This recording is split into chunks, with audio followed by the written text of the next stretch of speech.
મેં સાંભળ્યું છે, વાંચ્યું છે કે શિવરાત્રિની મધ્યરાત્રિએ મૃગી કુંડમાં સ્નાન કરવા માટે દેવાધિદેવ મહાદેવ એ હિમાલય છોડી અને ભવનાથની તળેટીમાં આવે છે.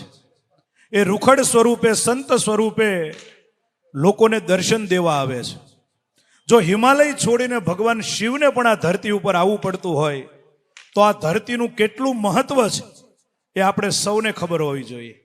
દામોદર કુંડમાં નરસિંહ મહેતા જ્યાં બિરાજમાન છે, અનેક વખત ભગવાન કૃષ્ણને એ નરસિંહ મહેતા માટે આ ધરતી ઉપર પધારવું પડ્યું છે, જુનાગઢ આવવું પડ્યું છે. તો વિચાર કરો કે આ જુનાગઢની ધરતી કેટલી તપોભૂમિ હશે, કેટલા સાધુ સંતો મહાત્માઓની આ ચરણ રજ હશે. એટલે આ ધરતી ઉપર હું માનું છું કે ગરીબ હોય, મધ્યમ હોય કે પૈસાવાળા હોય, એનું અહીંયા કશું નથી.